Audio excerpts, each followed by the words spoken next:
When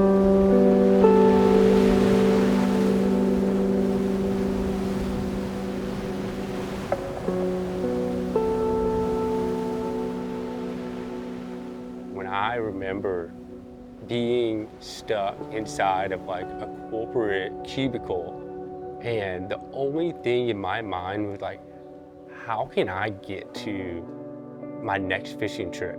How can I get down to the water to go fishing? I mean, I was waiting for a call from my dad to say, man, hey, look, the weather looks nice. Like, let's fly you down. Like, let's go out on the water. And it's like, wait a second. I wasn't just trying to go to the water. I was literally trying to get to where the map turns blue. Because all I wanted to do was be offshore, and that is part of like who I am. I feel like it's not even, you know, it's no longer it's not just a hobby, it's something that I actually need. I need to get out to where the map turns blue.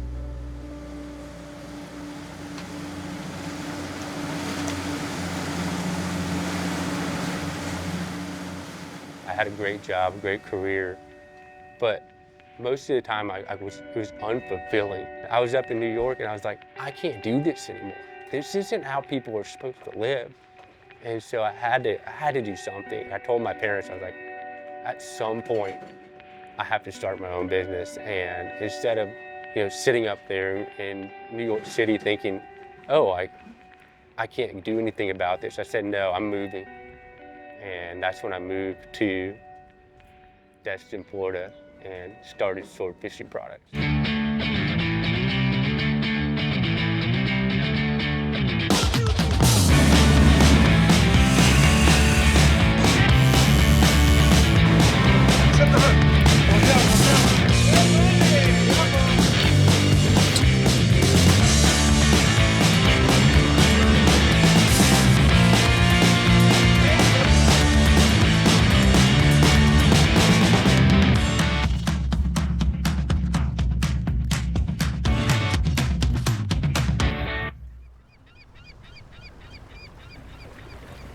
Grew up in Atlanta, Georgia. I always had an addiction to saltwater fishing. I got introduced to it very young. I knew that I wanted to be on the water. I have a gift for running a boat. I can put people on fish, and I love to do that. But I knew that I needed to be in the fishing industry in some way.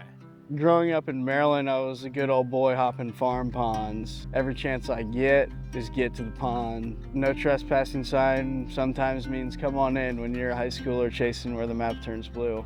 Making the jump from that more corporate style job into actually just chasing a passion, which is fishing. It's been a part of my life for forever. It's been awesome. It's been an amazing ride, and I don't regret it one bit. I actually ended up meeting Steven through a sword fishing trip. We talked, stayed up, did what you do sword fishing. You just hang out and learn a lot about people in a short amount of time. By the end of the trip, Steven was fired up, I was fired up, and I knew that I wanted to be part of it. It's amazing to look back at it now and just see how gritty it was, and we were just setting up tables where we weren't allowed to set up tables, and and just trying to sell every fillet knife that we could and share something great that Steven made. He's like, yeah, man, we're just a bunch of dudes that love to fish and we're chasing our passion, and there's a real problem in the saltwater fishing space. Just got off the water, 95 degrees, and then you get back and you got the fish to clean, and all you want to do is just kind of get home and take a shower. And that was a problem that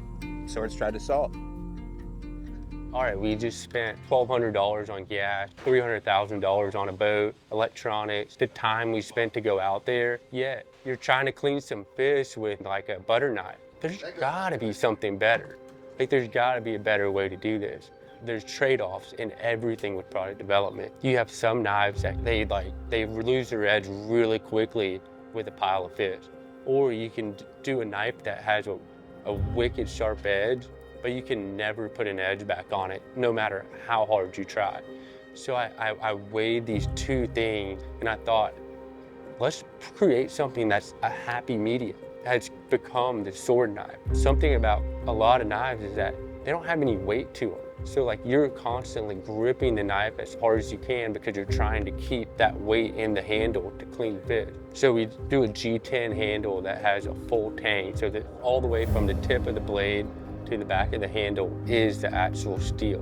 We tried multiple different coatings. One was Teflon, one was titanium. We tried those independently, and it never ended up being rust resistant enough. So we actually put both of those together. You're never coming back to the dock to actually clean a fish with a rusted blade. You know, all of our stories have always just had this tenacious, reckless chasing after your passions, whether it's a farm pond, whether it's a lake, whether it's a river, whether it's even fly fishing. My favorite part about Where the Map Turns Blue is the fact that it brings people together around one simple passion. Where the Map Turns Blue is where you leave land and enter the water, which means so many different things for so many different people. They helped me provide swordfish for my wedding. You know, I caught my first swordfish with Joe, and it was a 192. Those things, for me, is where the map turns blue. My grandfather was a commercial fisherman. My father started this charter fishing business over 40 years ago. My brother's here with me now. For me, it's where my family's history's at.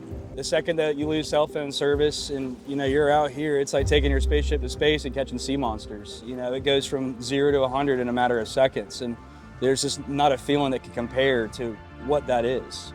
When you enter Where the Map Turns Blue, you know you're entering a place that you can't control, and it's gonna do what it wants when it wants. You are surrendering to Mother Ocean, and anybody who's ever been on the water understands what that means. Let's go back to our roots. Let's go back to the basics, the thing we've never left, the thing that is the lifeblood of everything we do. We're calling it the Flagship. 7 years ago, we came out with a 7-inch medium flex that I thought would be the best knife that we could ever make. Here we are 7 years later with a knife that has been continuously perfected. This knife is just a culmination of all of those 7 years of hard work, but it all comes back to Where the Map Turns Blue. It's not a celebration of SORD, it's a celebration of doing what you love and being with the people that you love and making memories. It's something that can connect all of us. We're all getting out there to escape something or get closer to something. The future of SORD looks like every angler in America never having to think about their fillet knife again, because SORD has taken care of that part, and now you can focus on what is the most important part of going fishing. It's actually making memories. Because then at the end of the day, nobody goes fishing to catch a fish, like they go fishing to make a memory. And if we can take one piece of that off your plate to make those memories better for the rest of your life, that's exactly what we're here to do.